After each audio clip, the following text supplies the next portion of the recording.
we didn't talk about some of the things that Sean has gone through that probably were the tough things.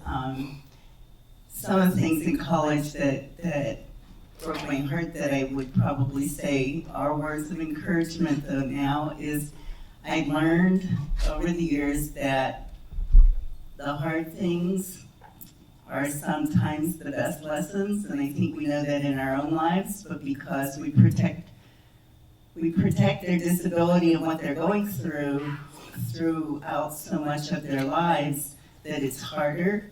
I think the hardest day of my whole life was the day that his door locked at his college dorm, and I was on the other side, and I couldn't get in there to him. And I had a 3.5 hour drive home, cried all the way. But he was there, but some of the things, and I probably shouldn't share this with you, but I will. There was one day I called the school, and I knew he should be answering. I called his phone, no answer, no answer. I just knew something was wrong. My whole instincts knew. And he had fallen out of bed that night, and his aide didn't come in the morning. And so nobody was there for him for a while. And those are the things, again, that as hard as it is, I would say it doesn't sound like words of encouragement, but it was those things that made him stronger. And it's like all of us.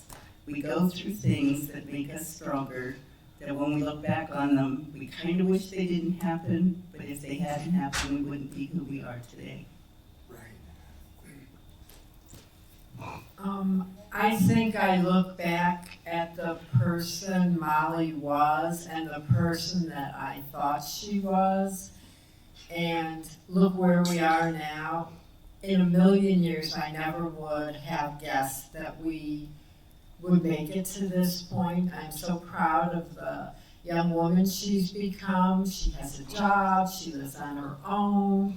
She's just really turned into the person that I thought she would be if things were different. So she proved me wrong. Molly's just awesome.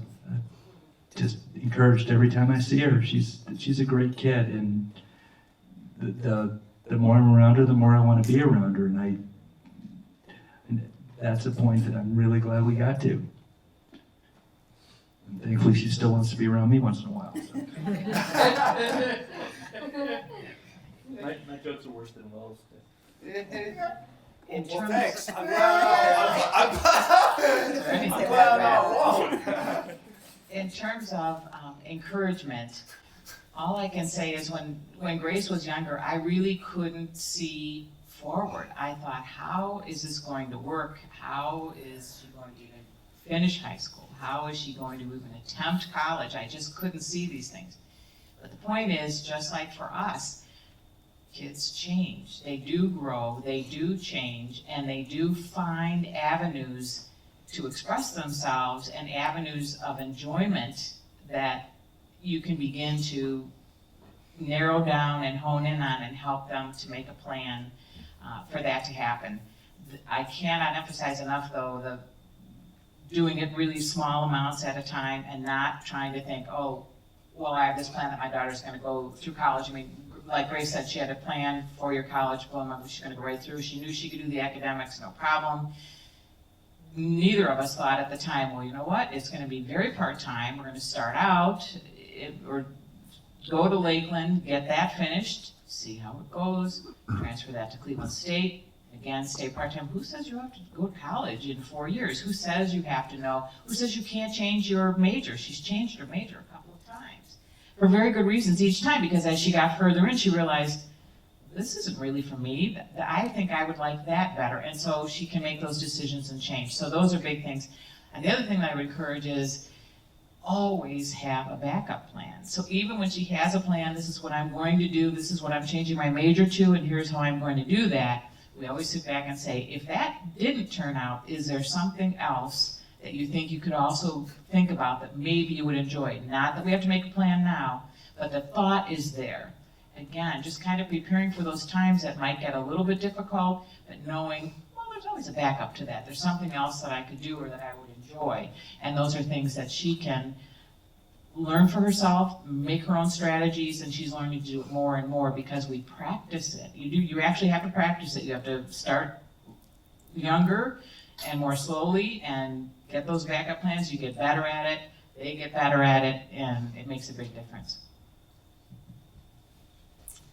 I know that we've talked about it a lot, but I hope the audience remembers these are all now adults and professionals, and they were not this eloquent as teenagers and children. So I just want the parents and professionals to remember, if you're thinking about your clients or your kids, like, oh, they're never gonna be able to express themselves or be a self-advocate. This took a lot of time, so give yourself that time. And two, my words of encouragement are my words of encouragement to myself. This is our future, and that's really, really cool.